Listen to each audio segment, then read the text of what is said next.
Frente Radiosa. El conflicto no es karma, es democracia. Complicamos la discusión. Hablamos de política. No lo soñé. Deja gente en el figurón.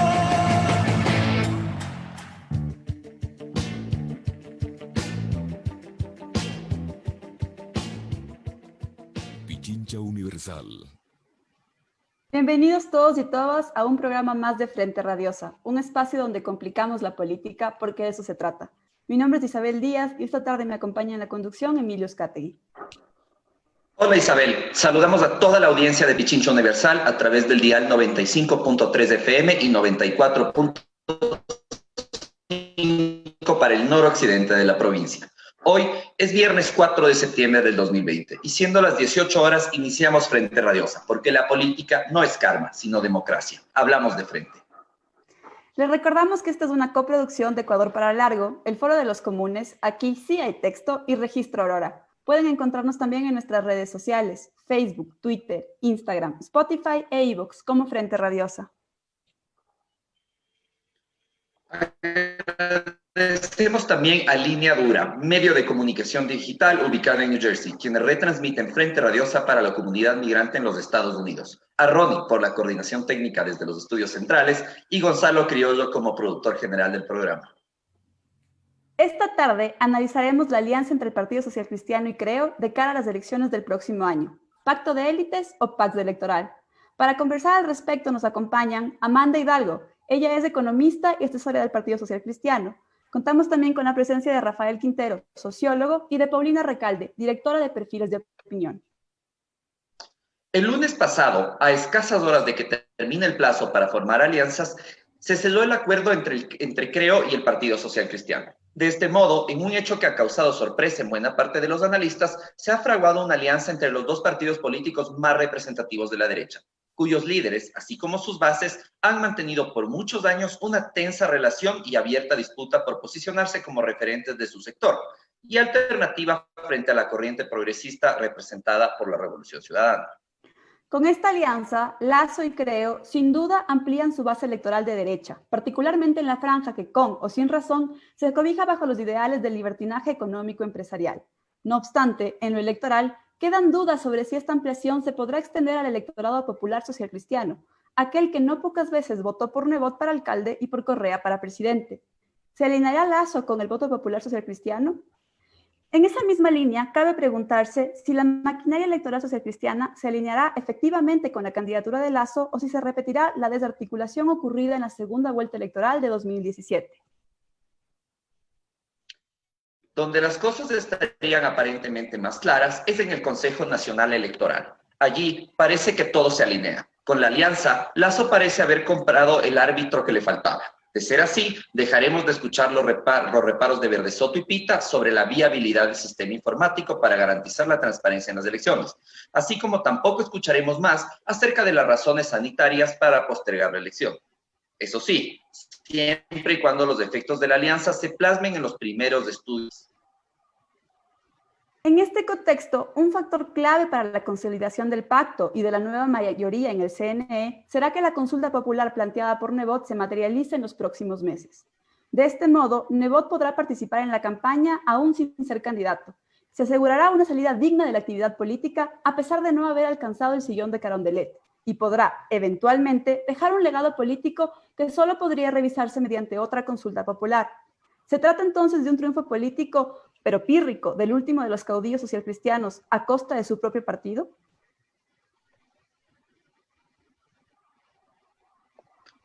Este acuerdo, casi personal entre Nebot y Lazo, afianzado por los vínculos familiares y de clase que evidentemente los unen, más allá de sus diferencias de matriz, hasta las necesidades electorales de unos y otros, podría, no obstante, ser un disparo al pie, particularmente para Lazo, pues se pone en evidencia el acuerdo tácito que le dio accesibilidad, sostenibilidad y oxígeno al morenismo, el que como contrapartida les entregó la denominada descorreización, traducida en la implementación de un acelerado programa de reformas constitucionales y legales, que por una parte permitieron la implementación del plan económico de desregularización, liberalización, austeridad y restricción de derechos económicos, sociales y culturales, y que por otra ha buscado a toda costa la proscripción política del correísmo. Los efectos de la descorreización, de la que ellos, aunque lo renieguen, son caras visibles, hoy recaen con crudeza en buena parte del electorado, el que de una manera u otra hará sentir su rechazo en la próxima contienda electoral, sin que Lasso pueda presentarse limpiamente como el candidato del cambio. Por otro lado, y en clave de comprender las motivaciones y potenciales efectos de este acuerdo, los electores debemos recordar que la última vez que los intereses financieros y los intereses agroexportadores coincidieron en la papeleta presidencial, tuvo lugar un proceso de desregulación económica y desinstitucionalización muy similar al actual. La consecuencia de dicha alianza fue el feriado bancario, una de las peores crisis económicas que ha padecido el Ecuador y en la que tanto Lasso como Nebot jugaron roles determinantes. Finalmente, serie de preguntas.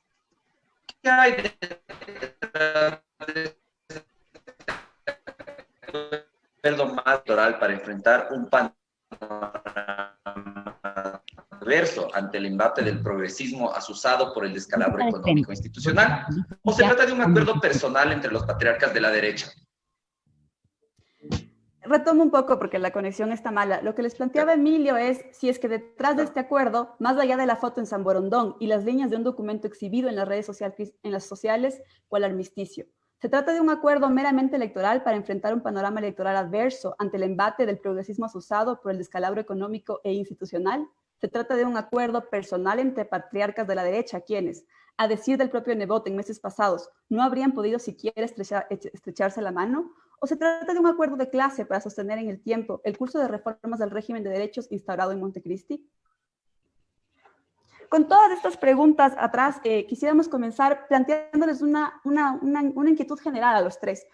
A su modo de ver, ¿cuáles son los efectos que tiene en el tablero electoral la alianza, la recientemente anunciada alianza entre el Partido Social Cristiano y Creo? Bienvenidos todos, comenzamos contigo, Amanda. Gracias, Isabel, gracias, Emilio, por la invitación. Un saludo a todas las personas que nos están escuchando, viendo por la transmisión de Facebook. Espero que se encuentren muy bien dentro de la pandemia. Bueno, ustedes han hecho una introducción bastante amplia que tiene muchas preguntas ontológicas y sociológicas. Me parece correcto la apreciación que ustedes han tenido. Pero más allá de eso, tenemos que también tener presente que el calendario electoral, si bien está por iniciar, si ya no inició, es un poco temprano todavía como para determinar que los idearios de los partidos puedan confluir en un solo plan de gobierno. Es decir, si bien existe esta alianza que por ahora me parece que en términos electorales para generar cohesión en la tendencia y que ha sido bien recibida por el electorado de centro-derecha, todavía tiene que madurar un poco para poder construir propuestas que tengan un poco de los objetivos de ambas partes, que sea un ganar-ganar. Porque si va a poner una sola agenda, yo creo que no va a haber mucha viabilidad para poder concentrar o mejor dicho, transponer el voto social cristiano hacia este nuevo apoyo, hasta esta nueva alianza que se ha dado en los presentes días. Pero más allá de eso, la ciudadanía lo ha recibido con bastante agrado y eso es importante porque consolida la tendencia y ya no la dispersa. De acuerdo, Amanda, muchas gracias. Paulina, vamos contigo. ¿Cómo lees tú el tablero electoral luego de esta alianza? Bueno, buenas tardes con todas y con todos. Un gusto estar con Amanda y con Rafael. Yo creo que primero hay que empezar diciendo que no es una sorpresa, ¿no? No es una sorpresa en la medida en que las señales que se dieron durante el inicio ya del armado de las candidaturas daba cuenta de que esto se iba gestando. Se iba gestando porque el retiro de la candidatura de Otto Sonnenholzner, el retiro de la candidatura de Álvaro Noboa, daba cuenta que se avanzaba hacia este acuerdo. Luego, la presentación de la candidatura de Cristina Reyes por parte del Partido Social Cristiano no tuvo en lo superficial ni el aparato que normalmente el Partido Social Cristiano le habría dado a una introducción de esta naturaleza, ni tuvo el acompañamiento discursivo, porque inmediatamente actores del Partido Social Cristiano hablaron de que era la puerta de inicio hacia una alianza. Entonces, desde ese punto de vista, yo diría que no es una sorpresa. ¿Qué señales nos deja, al menos de entrada? La primera yo diría que es la constatación de ambas fuerzas y de ambos liderazgos, me refiero a Nebot y a Guillermo Lasso, de que no encuentran hasta este momento la fuerza suficiente como para solos y solas las organizaciones políticas hacerle frente a este proceso electoral. Dos, me parece que también responde a la constatación de que en la vecina orilla, para hablar más del binomio que representa a la izquierda, hay una vigencia todavía, hay un voto duro que sigue presente. Tres, me parece que de algún modo esta alianza viene a ser una suerte de síntesis respecto a la que significó la presencia de estas fuerzas políticas y otras varias con la consulta popular de 2017. Síntesis, ¿por qué? Porque si esta confluencia se dio para desmontar lo que había sucedido en el régimen anterior, esta vendría a ser la puerta de salida, de continuidad y la de reforzar para estas fuerzas cuál es el siguiente paso. Entonces, si hay un primer paso de buscar tener la presidencia de la República, hay una segunda intención de algún modo asegurarse mutuamente gobernabilidad, aunque no vayan con listas juntas. Pero tercero, no es menor el hecho de que la consulta popular quede sentada en el acuerdo, que si bien es cierto le da trascendencia a la figura de Jaime Nebot, pero que nos da pistas de que podría haber la intención de que con esta consulta se haga una apuesta más a largo plazo. Esta consulta, que incluye temas de seguridad social, que incluye temas de rentas, podría ser la apuesta de generar un nuevo andamiaje en el que Nebot haga una avanzada, teniendo el soporte de Creo. Estas interrogantes quedan abiertas, pero más o menos con estos elementos podemos caracterizar lo que significa este acuerdo entre PSC y CREO. Gracias, Paulina. Rafael, la misma pregunta para ti. ¿Cómo caracterizarías el acuerdo? ¿Te parece algo sorpresivo o, como menciona Paulina, es algo que ya se había venido construyendo desde antes? Saludos a todas y todos. Partamos de una consideración. Las elecciones son un mecanismo de transmisión del mando entre sectores de la clase dominante, aunque excepcionalmente puede ese recambio favorecer a una nueva relación de fuerzas políticas distintas, subalternas en la sociedad que acceden al poder. Precisamente hoy se cumplen 50 años de la asunción del mando de la Unidad Popular en Chile. Hace 50 años exactamente. Allende fue reconocido y nombrado como presidente de Chile. Entonces, aquí en el Ecuador, indudablemente, la única fuerza que está desafiando este mecanismo de transmisión del mando entre sectores de las clases pudientes, dominantes, es un progresismo de solamente una, que responde a los intereses de esos cambios progresistas, que es la candidatura de una alianza de 3 organizaciones: la lista 1, la lista 5 y la lista que nunca fue reconocida en el tribunal, que es la de la Revolución Ciudadana. Entonces ahí hay una propuesta de programa que es distinto al programa neoliberal de privatizaciones, con una política externa, económica, frente a la deuda, frente a la integración económica latinoamericana, que es distinta a lo otro, a lo que representan todas las otras candidaturas. Y por lo tanto, yo pienso que el desafío que se planteó en esta unificación de fuerzas entre Creo y el Partido Social Cristiano es precisamente para hacer menos viable, es un intento de mermar las posibilidades. Ese es el intento subjetivo de quienes forjaron esa alianza entre el Partido Creo de Lasso y el Partido Social Cristiano. ¿Qué representan estos partidos? El Partido de Lasso representa, como ya todo el mundo debe conocer en el Ecuador, de su posición, él representa el capital financiero, bancario financiero. Ellos hicieron una alianza entre el capital bancario de Quito, Guayaquil, Banco del Pichincha, Banco de Guayaquil. Y hace algunos años inclusive le habían planteado al Partido Social Cristiano que ellos no tendrían posibilidades de una gestión nacional en el gobierno, que los dejarían como un partido para gobernar Guayaquil y el Cantón Guayas. Ahora, lo novedoso es que ese previo acuerdo entre los banqueros de Quito y Guayaquil, que excluyeron al Partido Social Cristiano del poder nacional, ahora se ha modificado y está una alianza constituyéndose, no muy completa, porque solo es para la elección del presidente y vicepresidente, más no para la elección de las otras dignidades a ser electas, Asamblea Nacional y Parlamento Andino, pero que en todos casos expresa por parte del Partido Social Cristiano que no es un partido que representa intereses bancarios especulativos. También en el Partido Social Cristiano los sectores dominantes son ganaderos, grandes, la gran burguesía agraria, exportadora, comerciantes exportadores, pescadores, industrias, en fin, que tienen mucho poder en Guayaquil, pero que hacen una alianza con el capital financiero de Quito y Guayaquil, que representa Lazo.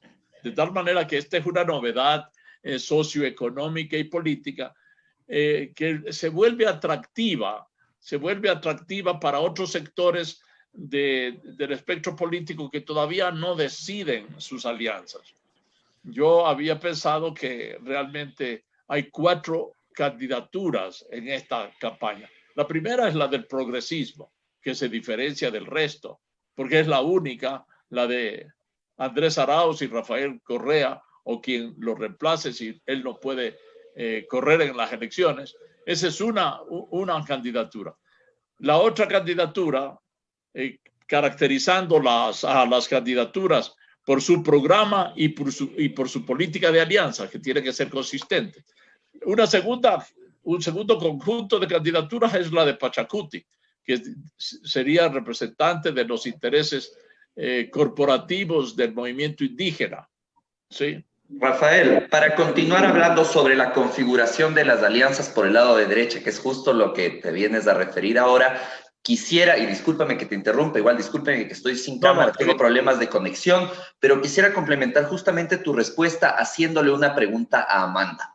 Y es, estimada Amanda, ¿quién gana y quién pierde realmente en esta alianza? Porque después de que en los discursos de varias de las cabezas del Partido Social Cristiano se insistió una y otra vez que, dados los últimos resultados amasados en las elecciones seccionales, era su derecho legítimo contar con un candidato propio el próximo año. ¿Sale perdiendo el PSC como organización política al declinar la candidatura de Cristina Reyes? ¿Están apostando todas las cartas de la consulta popular liderada por Nebot? ¿O más bien tú le piensas o le sientes como una reacción necesaria al bullicio y a la algarabía que generó en los sectores progresistas la candidatura de Andrés Arauz? ¿Cómo le ves tú? Yo particularmente no le veo como un juego de suma cero en el que uno gana y el otro pierde, porque está un poco el escenario todavía tan variante, ¿no? No sabemos cuáles van a ser las propuestas, pero yo sí creo que, al contrario de lo que se piensa, de que hay opiniones personales y que Cristina Reyes debió correr a la presidencia con el partido, etcétera, son respetadísimas y son comentarios personales. Yo creo que al partido, en cambio, no le afecta tanto que no tenga candidato presidencial. No es imperativo tener un candidato presidencial, y por eso es que estamos llenos de candidatos presidenciales.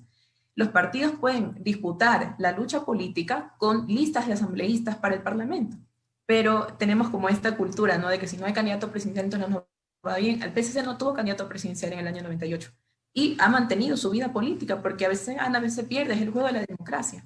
Pero yo no creo que sea una afectación tan directa como, bueno, el PSC ahora está perdiendo. No, es así, la política es así, es versátil, es de adaptarse a los cambios. Y bueno, el partido funcionaba en relación a que la candidatura de Jaime Nebot se confirmara, no se confirmó, luego la pandemia retrasó un poco el anuncio, y la dirigencia también se pregunta, bueno, entonces, ¿qué hacemos? ¿Qué hace la dirigencia? O mejor dicho, las bases militantes. Se dan cuenta de que el partido en realidad no es de personalismos, aquí no somos sectarios, sino de que gane el país, de que gane el cambio de modelo, de que ya no neofascista, este modelo del gobierno actual por uno nuevo. Entonces, sí hay que renunciar, sí hay que hacer una especie de sacrificio político para poder participar de manera activa en la disputa por el Parlamento. Yo creo que el legislativo tiene un rol preponderante en el siguiente gobierno, porque recordemos que el actual deja maniatada la posibilidad de reformas fiscales, macrofiscales, en ese sentido, en el sentido, mejor dicho, en que el país está sometido al FMI. Entonces necesitamos un Parlamento mucho más ágil. Tenemos que lucharle en ese sentido. Entonces yo creo que más que ganar o perder es parte del dinamismo, ¿no? Del juego de la democracia, el poder renunciar a veces a estos personalismos de yo querer ser el candidato y ser el único candidato. No comparto con eso. De acuerdo, Amanda, muchas gracias. Paulina, quisiera preguntarte tu opinión un poco más general sobre si es factible que el electorado del PCC sea endosable a Creo.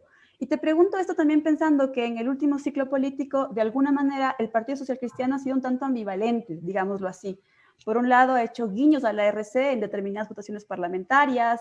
Sabemos que su líder, Jaime Nebot, también ha dado ciertas señas de un discurso un tanto más moderado que antaño, y a la vez se han manejado de alguna manera estratégicamente las distancias y cercanías con el gobierno. Y desde ahí también te quisiera preguntar, con esta alianza en la que Lasso parece marcar el ritmo, porque finalmente eres la cara visible del binomio, ¿se verá obligado el PSC a correrse más abiertamente hacia la derecha?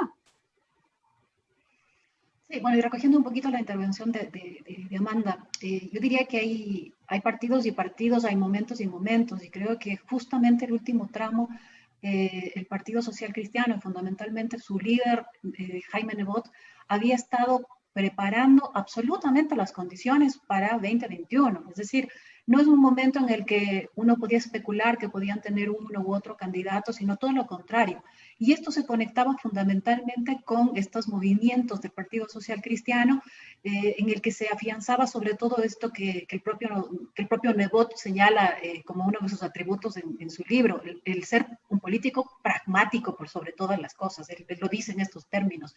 Y había sido tan pragmático y tan hábil, digamos, en el modo en el que se ha relacionado con el gobierno nacional, alrededor de la consulta popular, con ciertas votaciones estratégicas con la Revolución Ciudadana, en el modo en el que se relacionaban sus consejeros en el Consejo Nacional Electoral, justamente como una misión avanzada, vamos a decirlo así, para construir la presencia nacional del Partido Social Cristiano y construir la posibilidad de la presidencia de Jaime Nebot. Recordemos que con las seccionales anteriores, no estas, sino las pasadas, ya se empezó a hablar de una gran aglutinación de actores candidatos a autoridades seccionales, quienes después ganaron las alcaldías. Jaime Nebot empezó a hablar de la posibilidad de extrapolar el modelo exitoso de Guayaquil hacia otras administraciones. Alberto Dajic es el primero que propone una consulta popular, y él lo dice en estos términos, para blindar el modelo exitoso con el que Jaime Nebot gobernó Guayaquil. Y de algún modo lo que se viene a hacer ahora con esta consulta popular es esto que Dajic había sugerido mientras Jaime Nebot todavía estaba gobernando. Entonces, ojo, esta alianza no encuentra a ninguna de las dos organizaciones políticas ni a ninguno de los dos líderes en su mejor momento. Esto hay que decirlo así. Recordemos en las últimas seccionales, la mayoría de las alcaldías que gana las dos organizaciones políticas, la mayoría son en alianzas, no es con la presencia propia. Ahora, ¿qué es lo que puede suceder con el electorado? Lo que hemos visto es que no necesariamente comparten electorado, no han compartido electorado en este tiempo. Tampoco sus territorios con voto duro son coincidentes. Acá el Partido Social Cristiano mucho más fuerte en la provincia de Guayas, en Los Ríos, en El Oro. Ninguno de los dos ahora mismo es fuerte en Manabí. Creo que el reto fundamental para las dos organizaciones políticas y las dos líderes es esa provincia fundamental para tener presencia a nivel nacional. Y en términos de discurso, sí, ciertamente lo que va a pasar es que va a haber choques. Por ejemplo, lo que sucede en este momento en términos de apoyo o no a la renovación del acuerdo con el Fondo Monetario Internacional. Ahí Jaime Nebot ha dicho que el Fondo Monetario no es el mejor médico. Lasso es más afín a esto. A última hora firmado decreto por la presidencia para el anticipo de impuesto a la renta. Seguramente Jaime Nebot estará otra vez en desacuerdo con más impuestos, Lasso no. En términos de otras agendas, escuchamos en este último año a Jaime Nebot hablar de estar abierto a la despenalización del aborto en caso de violación. Guillermo Lasso jamás diría una cosa así. Es decir, pueden desdibujarse los discursos mutuamente y probablemente este es el reto más complicado para hablar hacia el electorado. Pero partamos de que no es el mejor momento ni para las dos fuerzas ni para los dos líderes el que encuentra esta alianza. La alianza lo que viene de algún modo es a resolver este momento en el que llegaban los dos. Muchísimas gracias, Paulina.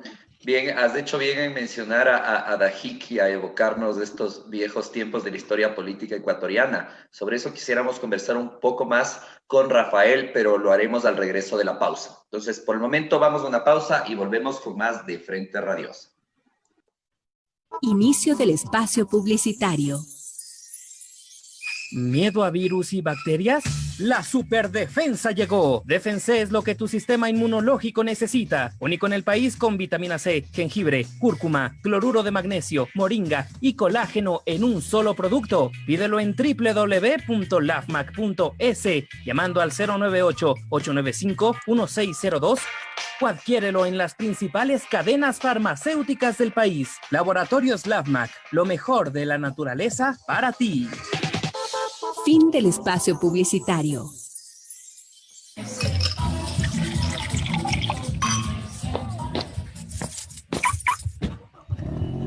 Yo manejaba iba más de 100.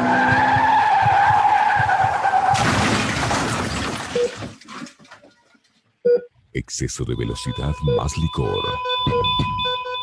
Igual tragedia. Al conducir, utiliza tus 5 sentidos. Tú decides. En esta época de COVID-19, respeta la semaforización. No hagas que el color amarillo cambie a rojo. Un mensaje de Pichincha Comunicaciones. Su música al aire. Edición especial. Tengo una buena canción para cantar. A ver. Ella durmió al calor de las manos. Su voz se convirtió en un referente del rock en español. Sus canciones en un himno de generaciones.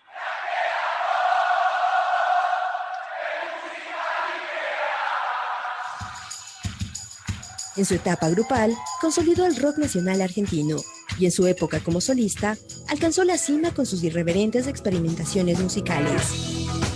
Quiero un son anatómico.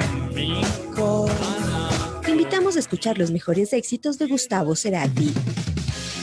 Veo las cosas como son. Este sábado no te puedes perder, 19 horas. Edición especial. Si un amor cayó del cielo. Desde Tambores en la Diáspora, les invitamos a escuchar todos los domingos de 10 a 11 el programa Tatos, Botines y Goles, aquí por Pichincha Universal.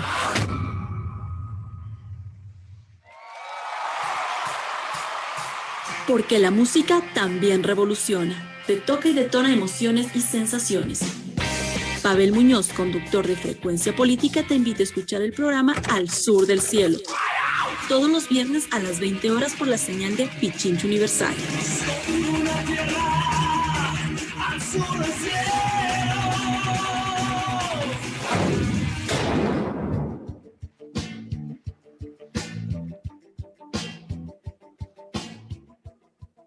Pichincha Universal. Bienvenidos de regreso a Frente Radiosa. Estábamos conversando justamente sobre la alianza política entre el CREO y el Partido Social Cristiano con miras al proceso electoral del 2021. Rafael, las élites guayaquileñas no han llegado a Carondelet hace mucho tiempo. En una perspectiva histórica, cuéntanos cómo ha sido la relación entre Guillermo Lasso y Jaime Nebot y los sectores que cada uno representa, que si bien parecen uniformes a veces, en este último periodo legislativo particularmente nos hemos dado cuenta que pueden tener intereses radicalmente distintos. Entonces, ¿qué lecciones tenemos de la última vez que se generó una alianza de este tipo?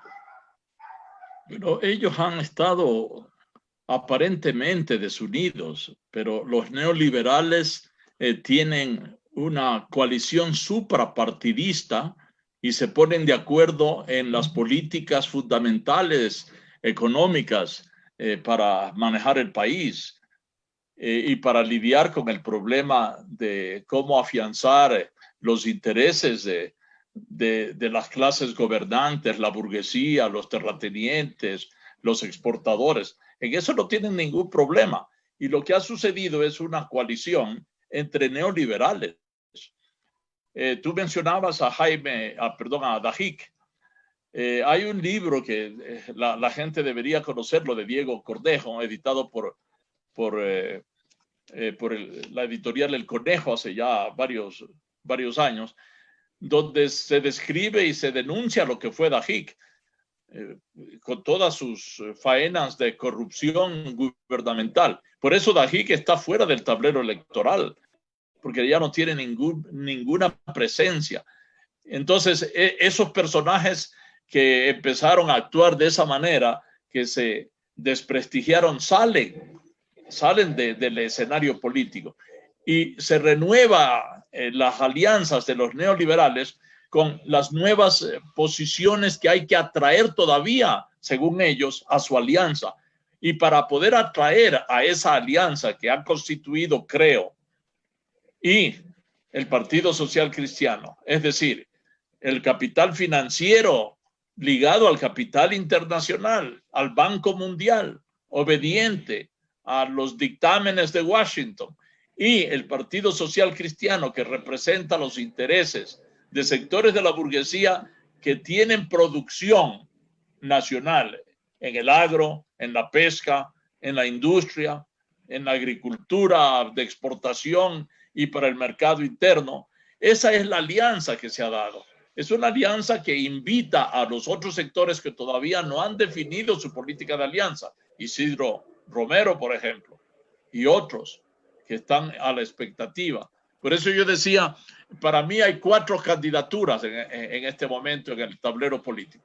El correísmo, que es una sola tendencia de cambio, y no hay ninguna otra posibilidad de encontrar progresismo en las otras candidaturas, tampoco en la candidatura de Pérez Guartambel, porque él, aliado con el Movimiento Popular Democrático, Unidad Popular, como se llama actualmente, si bien aparecería que en el programa tienen una posición de cambio, en el segundo criterio de clasificación de la candidatura pierden el curso, pierden su nota, se les pone 0, porque ya Pérez Guartambel dijo que en una segunda vuelta, si él no sale electo, va a votar por un candidato neoliberal, que nunca votaría por el correísmo, según él denomina al progresismo.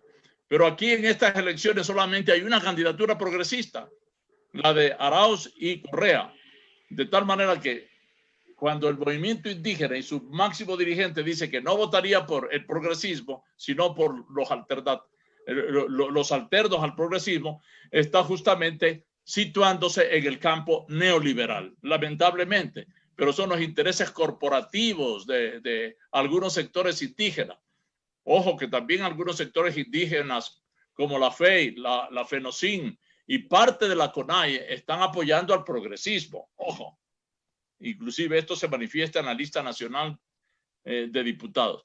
La tercera posición es la que yo llamaría que es, hay cinco candidaturas que están trabajando por el continuismo, 5 candidaturas que tienen el mismo objetivo de preservar los intereses económicos logrados durante los 4 años del gobierno de Moreno y de defender a esa gestión. Son 5 candidatos. Yo se los voy a mencionar si ustedes me permiten. Está en primer lugar Democracia Sí, con su binomio. Luego el Movimiento País, que también es de Moreno. Luego está la candidatura Construye Ecuador, de un ministro de este gobierno, de Fernando Velasco. ¿Sí? Luego, una cuarta candidatura, que es una alianza entre lo que se denomina Alianza Honestidad, ¿sí? Con el Movimiento Concertación, lista 51 de Montúfar, con el leitmotiv de propagandístico de la honestidad, que ha sido el leitmotiv de toda una campaña para desprestigiar al gobierno de Correa, ¿sí? Lanzando sapos y culebras durante estos últimos años, y con el Partido Socialista Ecuatoriano, cuyas directivas reconocidas por el CNE han sido siempre en estos últimos años, la primera, la de Zambrano, Patricio Zambrano, que apoyó en el Congreso de Cuenca al gobierno de Moreno antes de irse como embajador de este gobierno de Moreno a París, como embajador de la UNESCO, del gobierno en la UNESCO, y naturalmente la actual de Enrique Ayala, también reconocida por el Tribunal Electoral, que tiene una posición pro Moreno y que ha tenido, él fue el principal asesor de Julio César Trujillo en ese consejo de participación y control social transitorio que todos conocemos lo que hizo.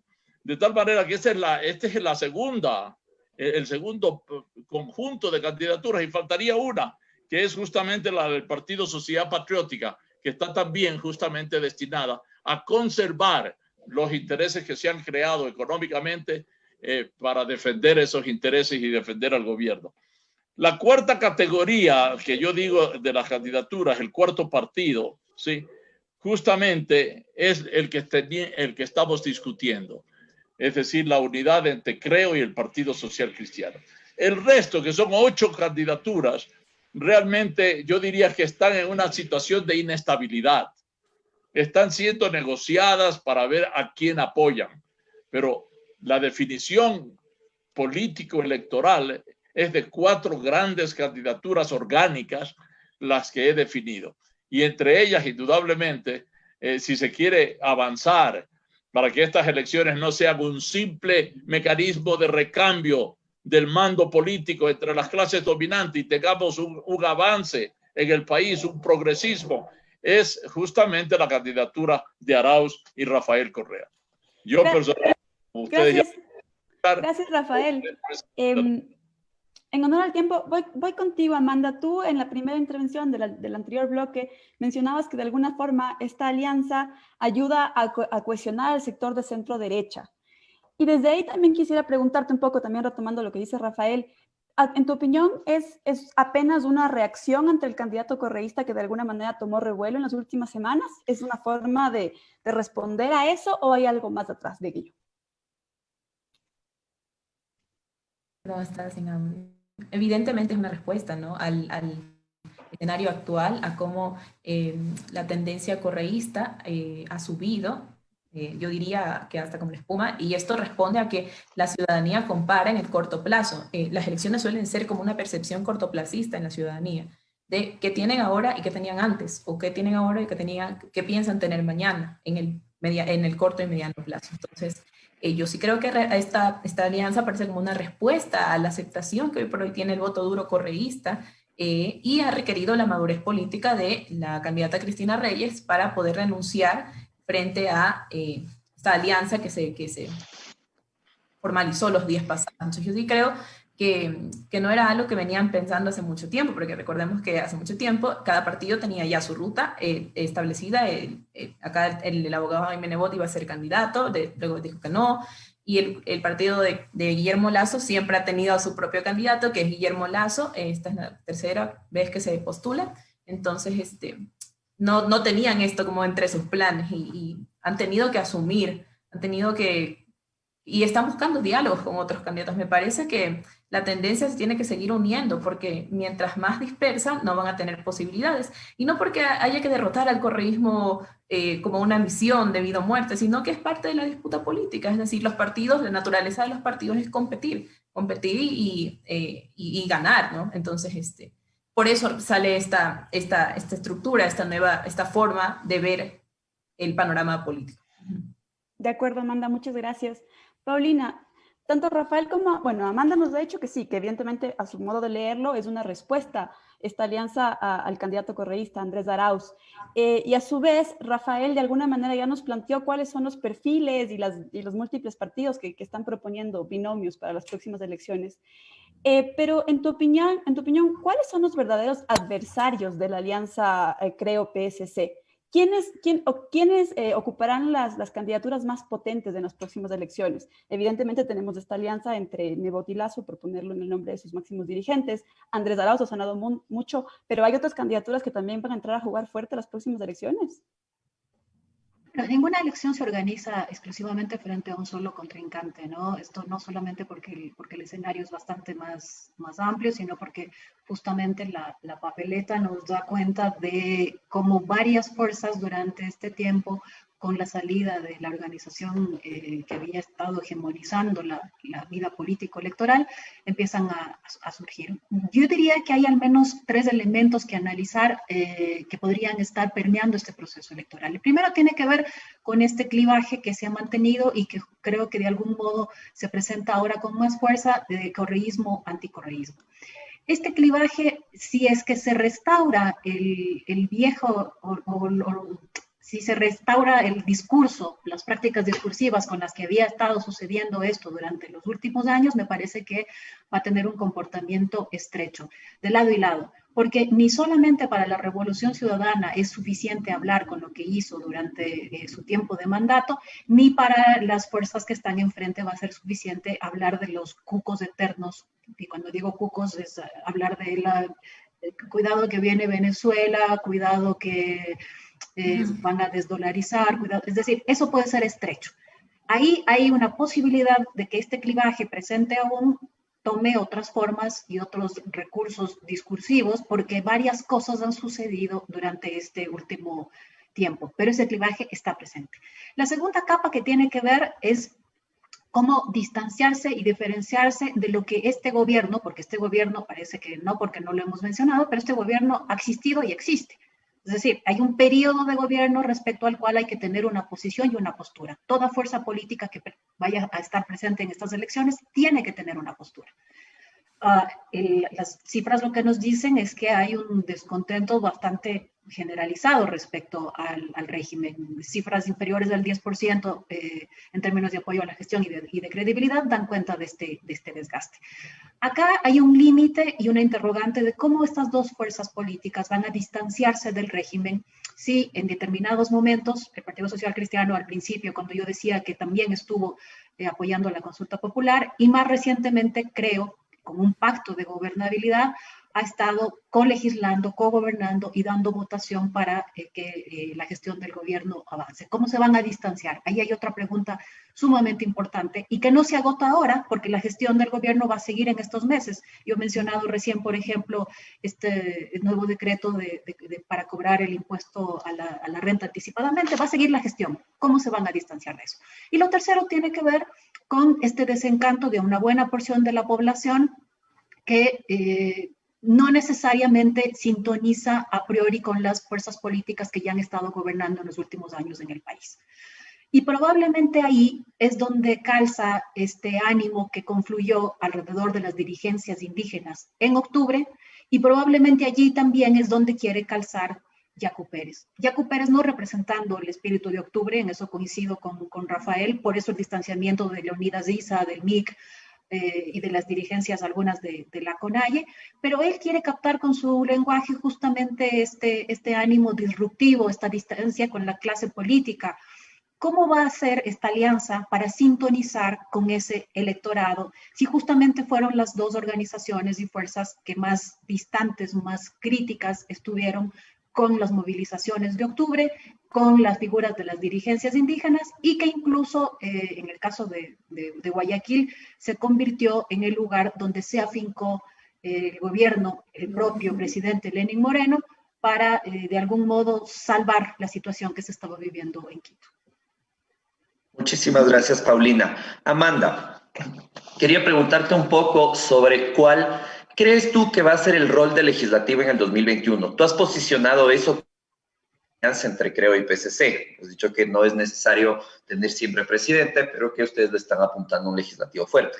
Sin embargo, hemos visto que en este último periodo legislativo, la alianza o las pocas cercanías que han podido tener entre Creo y PSC en el legislativo han sido débiles. O sea, han sido bastante débiles. A veces el PSC ha votado con el correísmo, a veces con Creo, a veces una línea más desde el Ejecutivo. En ese sentido, quiero hacerte algunas preguntas. ¿Ustedes cómo están pensando mantener un legislativo cohesionado para el 2021? Y en esa misma línea, ¿cómo van a afrontar ustedes políticamente su cercanía con el gobierno de Moreno durante este periodo legislativo? ¿Qué estrategia política han planteado para desmarcarse del Ejecutivo y para generar gobernabilidad en el pacto de alianzas con Creo dentro del legislativo del 2021? Bueno, Emilio, te agradezco tu pregunta, que creo que tiene varias partes, ¿no? Vamos a responderla por partes. En primer lugar, yo no creo que las alianzas entre Creo y el PSC en materia legislativa hayan sido débiles, sino más bien reacias. Es decir, han sido contrarios en varios proyectos de ley, específicamente los económicos urgentes, ¿no? Tuvieron posiciones muy marcadas y que eso fortaleció un poco la disputa entre los dos partidos, pero bueno, en temas electorales yo creo que la agenda discursiva es distinta a lo que se vive dentro del legislativo, y esto lo digo por la experiencia que tengo. Yo trabajo en la Asamblea Nacional. Yo creo que por ahora el Partido Social Cristiano va a mantener su agenda en pro de los derechos laborales, que la ha mantenido durante todo este último tiempo, y no necesita desmarcarse ahora del gobierno, porque lo ha hecho siempre. Lo ha hecho siendo oposición responsable. No solamente desmarcarse no significa estar en contra totalmente solo porque sí, sino con razones reales, ¿no? Ustedes conocen que el partido tuvo una postura totalmente firme en el tema del FMI, de la deuda pública, etc. Entonces, yo creo que vamos a seguir en esa línea, y es lo que responde a las agendas del pueblo ecuatoriano. O sea, no es tanto como una agenda del partido en sí, sino lo que pide la gente. Y eso sí, yo quisiera rescatar lo que mencionó el profesor Rafael Quintero, que es que el votante social cristiano se diferencia del de Creo, que si bien tienen una especie de tendencia de centro-derecha en materia de avances sociales, de derechos sociales, y materia económica, yo creo también que el PSC tiene una base mucho más popular, ¿no? Mucho más, responde mucho más a las agendas de derechos laborales, vuelvo y repito. Entonces yo creo que nos vamos a mantener en esa línea. Va a ser muy complejo poder generar como una especie de agenda unificada entre las dos bancadas legislativas, que han tenido diferencias y las siguen teniendo al día de hoy, inclusive en temas tan álgidos como el Código de la Salud.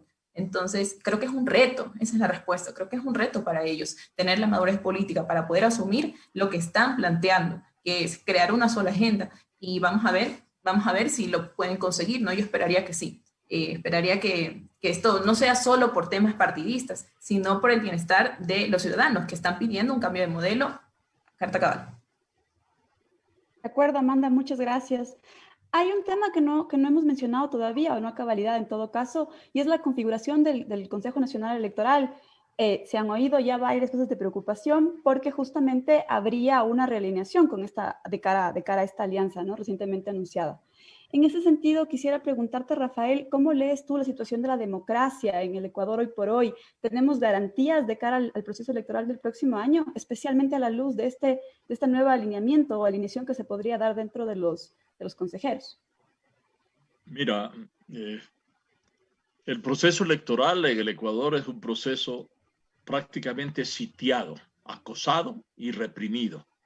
Ha habido represión contra candidaturas, anuncios de funcionarios gubernamentales, de amenazas a persecución política, enjuiciamientos si aceptan candidaturas en el progresismo, por ejemplo. Ha habido la proscripción de una organización política que no se le permitió constituirse como tal a la Revolución Ciudadana, de tal manera que indudablemente no solamente es en el Consejo Nacional Electoral aislado el que hay que ver cómo está actuando, sino que ese Consejo Nacional actúa en interconexión e interrelación con el ministro, con la ministra de Gobierno, que sabemos qué posición ha tenido y que está participando a través de su nuevo grupo político que candidatiza a Fernando Velasco Torres como candidato a la presidencia, y otras organizaciones, inclusive las comunicaciones. Ustedes como radio están sufriendo una amenaza o han sufrido una amenaza, lo cual es indecible, porque justamente quieren eliminar una voz desde la cual una prefecta democrática que ha hecho muchas buenas obras pueda justamente seguir anunciando a la población de Pichincha la bondad de su buen gobierno, de un gobierno de producción, de avance progresista. De tal manera que nosotros sí tenemos mucha preocupación y deberíamos todos tener una preocupación porque tantas cortapisas que se están poniendo al proceso electoral pueden llevar a una merma en la participación político-electoral el 7 de febrero. Hay una serie de mecanismos que justamente desestiman la participación. Incluso ya hay un anuncio desde el Consejo Nacional Electoral de la reducción del número de juntas electorales en el exterior.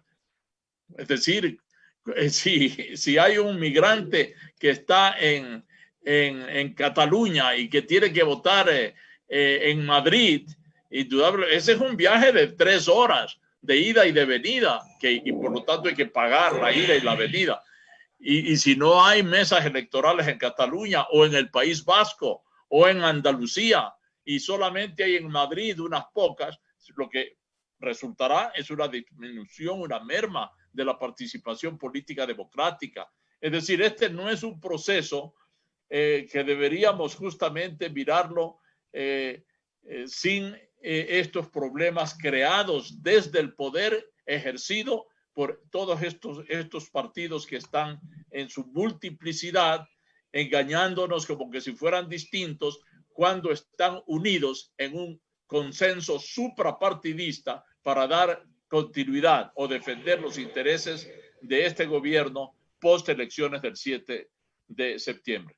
Y una última cosa, si me permites, yo invitaría a que no usemos ese término de correísmo y anticorreísmo, porque realmente no dice nada, es un julanismo.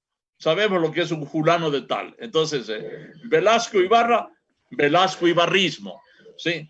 Ya mismo podemos hablar de recalvismo o de hidalguismo o de uzcateguismo, etcétera, etcétera. Eso no quiere decir nada, son julanismos.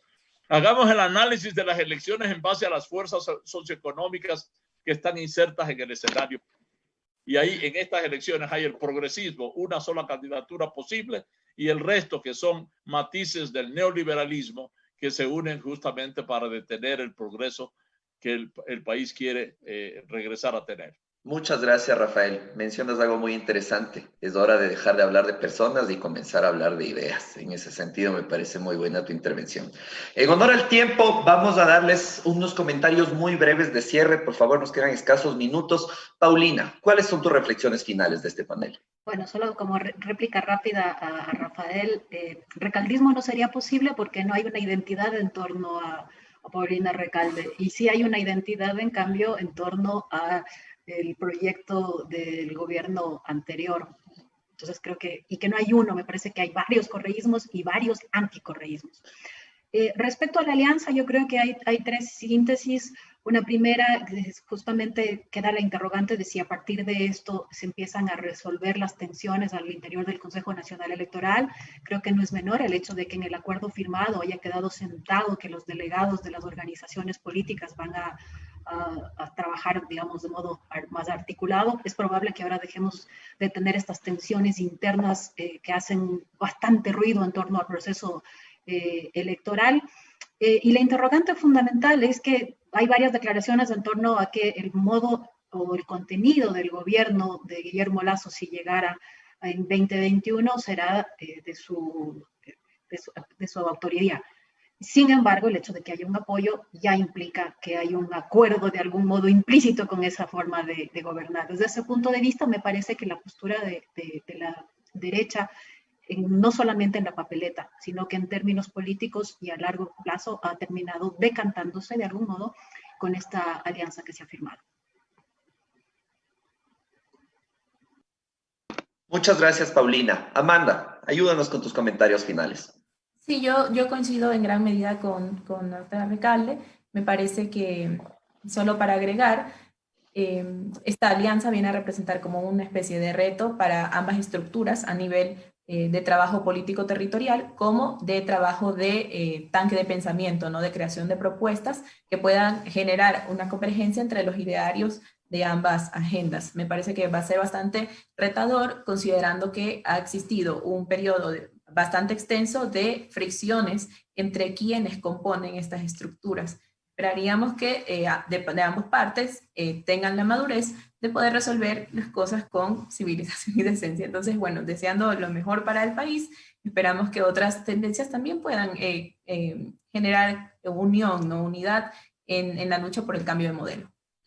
Amanda, tenemos un poquitito de tiempo y quería hacerte una pregunta final. Quisiera ver si tienes algún comentario que te merezca en materia de género, la deposición de la candidatura de Cristina Reyes frente a los dos grandes patriarcas de la derecha ecuatoriana. Bueno, yo creo que lo deconstruiría un poco más, ¿no? No solo en ese sentido, ¿no? De los grandes líderes de ambos partidos, sino de todo el espectro político, ¿no? Vemos que la participación de la mujer es casi nula, casi no hay binomios con mujeres que estén liderando o mujeres liderando listas. Entonces yo creo que más allá de las reformas que se van a aplicar en el próximo periodo, seguimos teniendo como esta tara de género, ¿no? De que no puedan participar por A o B motivo dentro de las filas del Partido Social Cristiano. Eso es un poco plausible, no un poco debatible, porque sí han existido mujeres líderes. Y asimismo, en una disputa interna, legítima, válida, entre los 4 precandidatos, que eran Henry Kronfles, Henry Cucalón, Luis Fernando Torres y Cristina Reyes, Cristina fue quien, por la asamblea del Partido Social Cristiano, fue electa. Ella tenía su liderazgo y su madurez fue la que la lleva a generar la renuncia. Entonces, al menos en casa yo podría decir que la participación de la mujer ha sido preponderante y vital, pero no podría hablar de otros partidos y creo que es hora de que empecemos a generar el debate. Muchas gracias. Agradecemos nuevamente a nuestras invitadas por acompañarnos, porque la política es cambio y conflicto. Esto fue Frente Radiosa. Hasta el próximo viernes. Chao, muchas gracias. Programa clasificación O, de opinión. Categoría A.